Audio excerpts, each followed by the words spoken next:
واش عمركم تخيلتوا باللي البلاد اللي كيبانوا لينا فيها الايدولز الزوينين والكي درامات الرومانسيه والكافيات الكيوت ممكن تكون مخبيه حوايج ما كيهضروش عليهم بزاف؟ انا شخصيا كنت كنشوف كوريا الجنوبيه بحال شي حلم، بصراحه باقا كنشوفها بحال هكاك. كي بوب، كي درامات، حوايج، ميك اب، الحياه اللي منظمه بزاف. ولكن ملي بديت كنقلب اكثر اكتشفت باللي كاين واحد الجانب، واحد اخر مختلف بزاف على داكشي اللي كيبان لينا في التيك توك والانستغرام. هادشي هو اللي غادي نهضروا عليه اليوم.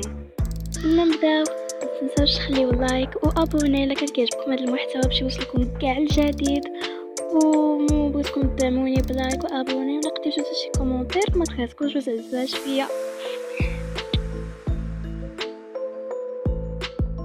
تخيلوا معايا كاينين الناس كيبداو التدريب ديالهم وهما صغار بزاف. هنا كنجيو على الايدولز، ساعات ديال الرقص، ساعات ديال الغناء، تدريب كل نهار ومنافسه كبيره كبيره كبيره لواحد الدرجه اللي ما كتصورش.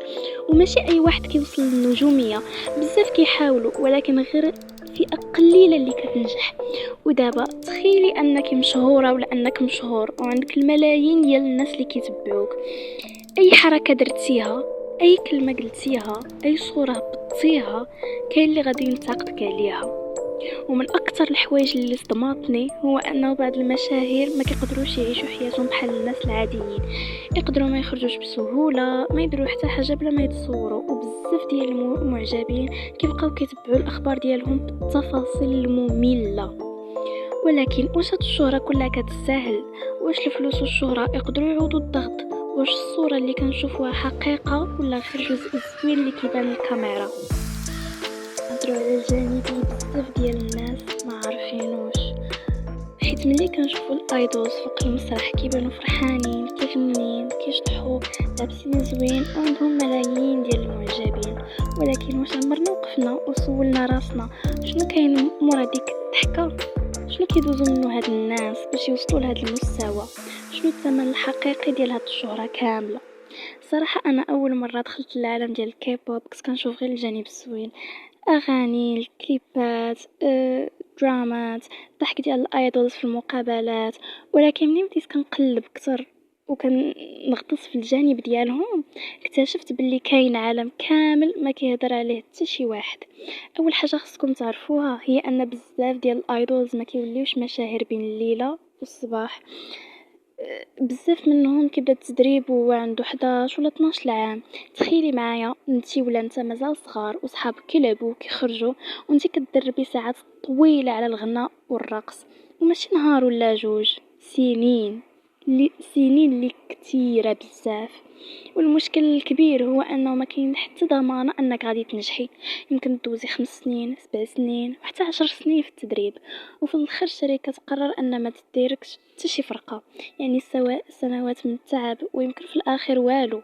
ودابا تخيلوا الضغط النفسي ديال هذا الشيء، كل نهار خاصك تكوني احسن من البارح، خاصك تغني حسن، ترقصي حسن، تبان مئات المتدربين الاخرين. ودابا وصلنا لواحد من اكثر المواضيع اللي كيصدموا الناس اللي هو المظهر.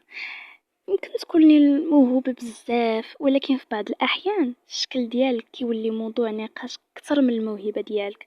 بزاف ديال الايدولز كيتعرضوا لتعليقات على الوزن، البشره، الوجه، اللباس، واحيانا كيتعرضوا لانتقادات قاسيه بزاف من طرف الناس على الانترنت.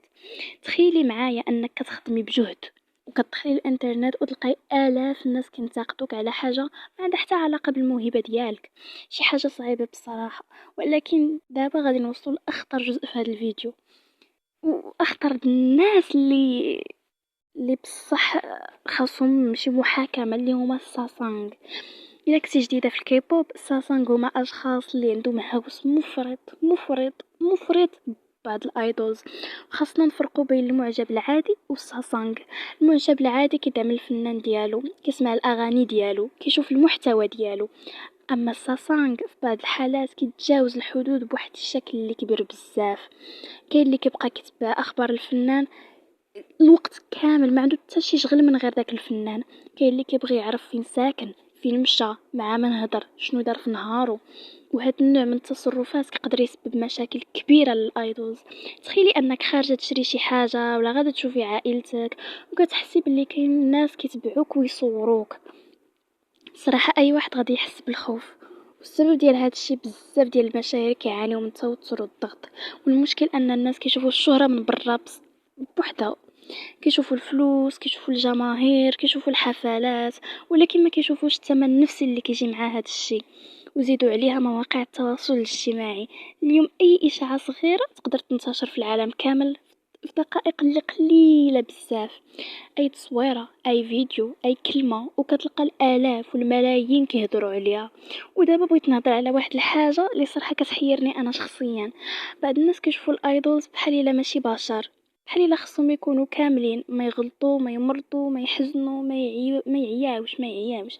ولكن في الحقيقه راه الايدولز بشر بحالنا بحالهم. هما عندهم مشاكل، عندهم ايام خايبه، عندهم مشاعر.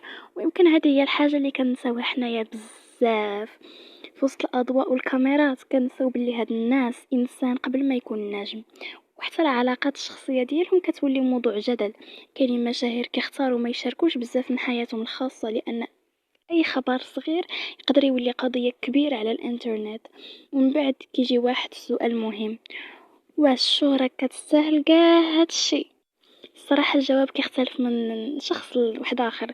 كاين اللي كيشوف باللي حلمه تحقق، وكاين اللي كيشوف باللي الثمن كان كبير بزاف. ولكن الحاجه اللي اكيده هي ان الصوره اللي كنشوفوها في الكليبات والبرامج ماشي هي القصه كامله.